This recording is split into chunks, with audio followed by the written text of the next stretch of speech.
మాటకి వచ్చేద్దాం. చూడండి ఇక రెండో మాట, ఎవరిని క్షమిస్తాడు అని అంటే కనుక ఆయన ఎవరిని క్షమిస్తారంట? క్షమాపణలను క్షమిస్తాడు. క్షమాపణలుగా అంటే నీవు ఎవరినైతే క్షమిస్తావో, నీవు క్షమించినప్పుడు నీవు ఎవరిని ఎదటి వారిని ఎలా క్షమిస్తావో అలా నేను క్షమిస్తానంటున్నాడు దేవుడు. మొట్టమొదటిది ఏంటిది అని అంటే కనుక, ఇదిగో నీ యొక్క దుర్మార్గములను విడిచిపెట్టి నువ్వు క్షమాపణ అడిగితే దేవుడు నేను క్షమిస్తానంటున్నాడు మొదటిది. ఇక రెండవది ఏంటిది అని అంటే కనుక, నువ్వు ఎదటి వారిని ఎలా అయితే క్షమిస్తావో అలా నిన్ను క్షమిస్తానంటున్నాడు దేవుడు. హల్లెలూయా. చూడండి లూకాసు వార్త త్వరగా సర్దేద్దాం మనం. లూకాసు వార్త నూతన నిబంధన నుంచి లూకాసు వార్త 6వ అధ్యాయము. లూకాసు వార్త 6వ అధ్యాయము 38వ వచనం చదువుకుందాం.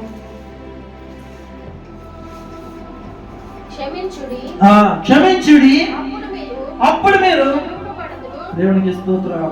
అందరూ నా వైపు చూడండి, ఇక నా వైపు చూడాలి అందరూ కూడా.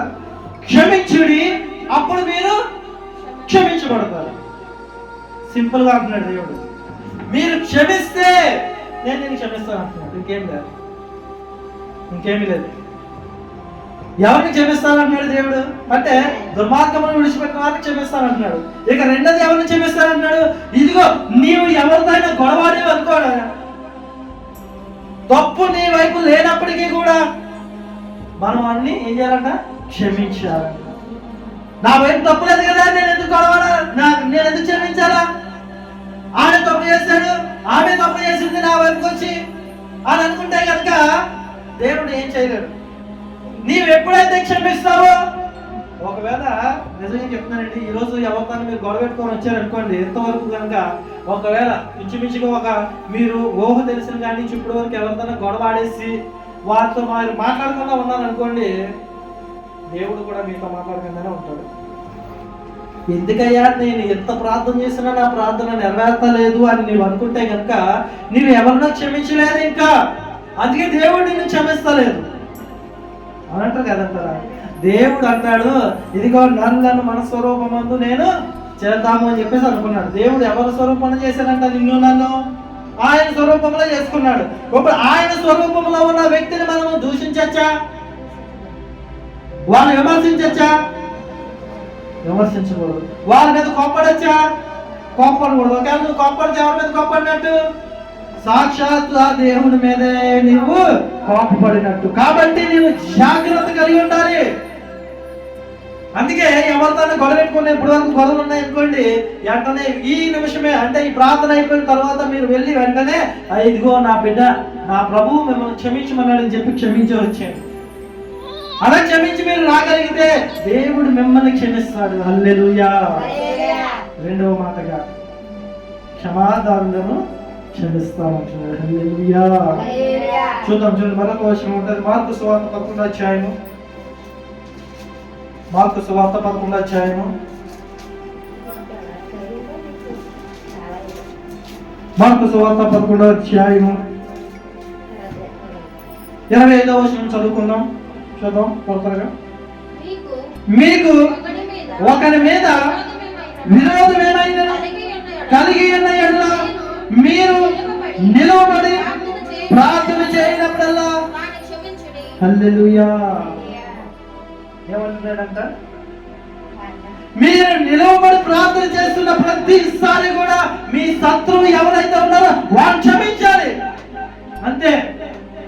క్షమించండి నాయనా, నా శత్రువుని సైతం క్షమించండి అయ్యా, వారి మీద నాకు ఏ కోపం లేదు నాయనా అని చెప్పేసి మనం ఏం చేయాలంట? ప్రార్థన చేసే ప్రతిసారి కూడా వారిని క్షమాపణ అడగాలండి ప్రభువు దగ్గర మనం వారి కోసం. ఒకవేళ నువ్వు ఎవరితో గొడవాడితే నీవు కానీ ఎవరితో గొడవాడినా సరే ఏం చేయాలా? ఈ ప్రార్థన అయిపోయిన తర్వాత ప్రభు నన్ను క్షమించమన్నాడు, లేకపోతే ప్రభు నన్ను క్షమించడు అనేటువంటి ఉద్దేశం కలిగి వారి దగ్గరికి వెళ్ళి మనం క్షమాపణ అడిగి వారిగా ఉండాలి. హల్లెలూయా. ఇది రెండవ మాట. ఇక మూడోది ఎవరిని క్షమిస్తాడు దేవుడు అని అంటే కనుక చూద్దాం. చూడండి, క్షమార్థులకు ఆయన క్షమించేవాడుగా ఉన్నాడు. అంటే ఎవరైతే తమ పాపములను ఒప్పుకొని ఆయన దగ్గర పశ్చాత్తాపడతారో వారిని క్షమించేవాడిగా ఉన్నారు. హల్లెలూయా. చూద్దాం, చూడండి చిన్న మాట. లూకాసు వార్త 7వ అధ్యాయంలోనే ఇక్కడ మనం ఈ లూకాసు వార్త 7వ అధ్యాయంలో ఒక స్త్రీని చూడవచ్చు. మనం ఆ స్త్రీ ఏం చేస్తుంది అంటే కనుక యేసుక్రీస్తు ప్రభు వారు ఒకరి ఇంట్లోనికి వెళ్ళి, సీమోన్ అనే వారి ఇంట్లోనికి వెళ్ళి అక్కడ భోజనము చేస్తూ ఉండగా ఈ స్త్రీ ఏం చేస్తుందంటే తన ప్రభు కాళ్ళ దగ్గరికి వెళ్ళి ప్రభు కాళ్ళ దగ్గర కూర్చొని, యేసుక్రీస్తు ప్రభు కాళ్ళ దగ్గర కూర్చొని కన్నీరు విడుస్తూ తమ పాదములను కడుగుతుందంట. యేసుక్రీస్తు ప్రభు వారి పాదాలని కడుగుతుందంట. ఎందుకు కడుగుతుంది అని అంటే కనుక ఆమె అప్పటికే పాపాత్మురాలు. చూడండి, చూపిస్తాను. 37వ వచనం చూద్దాం. 7వ అధ్యాయము 37వ వచనం చూద్దాం.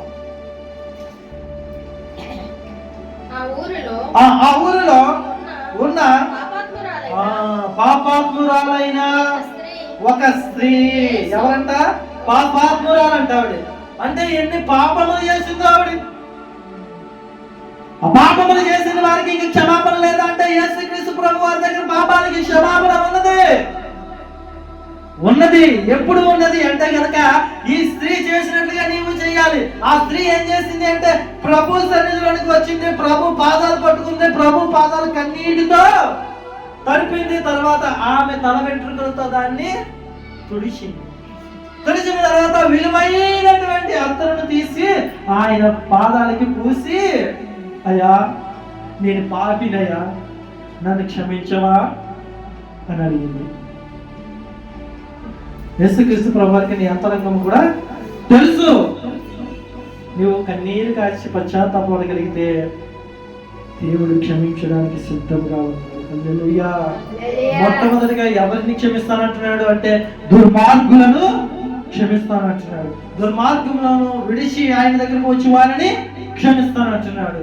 ఇక రెండోదిగా ఎవరిని క్షమిస్తానంటున్నాడు అని అంటే కనుక ఏం చెప్పుకున్నాం ఇందాక? 6వ అధ్యాయం 38వ వచనం లూకాసు వార్త. ఎవరిని క్షమిస్తానంటున్నాడు ఆయన అంటే కనుక ఎవరైతే క్షమిస్తారో వారిని క్షమిస్తానంటున్నాడు. ఇక 3వదిగా ఎవరిని క్షమిస్తానంటున్నాడు? ఎవరైతే పశ్చాత్తాపడతారో, కన్నీరు విడిచి ప్రార్థన చేస్తారో వారిని క్షమిస్తానంటున్నాడు. ఇప్పుడు ఈ 3 మాత్రమే నేను మీకు లైన్గా చెప్తాను. చూడండి, 2వ మాట నేను చెప్పాను కదా, ఎవరైతే మనం క్షమిస్తామో అప్పుడు మన క్షమాపణని దేవుడు క్షమిస్తానంటున్నాడు. అంటే మొట్టమొదటిగా మనం చేయాల్సిన పని ఏంటి? మన శత్రువుల దగ్గరికి, మనం ఎవరితో అయితే గొడవ పెట్టుకున్నామో వాళ్ళ దగ్గరికి వెళ్ళి వారిని, ఇదిగో నా ప్రభువు నిన్ను క్షమించమన్నాడు, తప్పు నాదైనప్పటికీ నీదైనప్పటికీ నిన్ను క్షమించమన్నాడు అని చెప్పేసి, తప్పు నీదైనా నాదైనా ప్రభు క్షమించమన్నాడు. వెళ్ళి వాళ్ళ దగ్గరికి వెళ్ళి క్షమాపణ మనం క్షమించి తర్వాత తిరిగి వచ్చి మనం ఉపవాస ధర్మం ప్రకటించుకొని ఆయన దగ్గర మన దుర్మార్గములను విడిచిపెడుతూ కన్నీరు విడిచి ప్రార్థన చేస్తే ఆయన ఏం చేస్తాడంట? నన్ను క్షమించడానికి సిద్ధముగా ఉన్నాడు. హల్లెలూయా. కాబట్టి ఈరోజు ఏ స్థితిలో ఉన్నావు?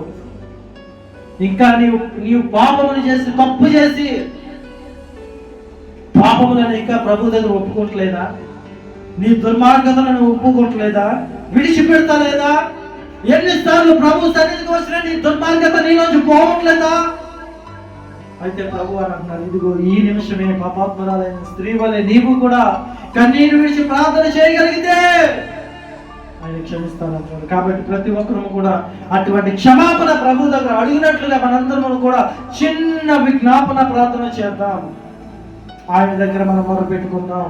పరిశుద్ధ వాక్యం దేవుడు మనందరి హృదయాల్లో స్థిరపరచును గాక. ఆమేన్.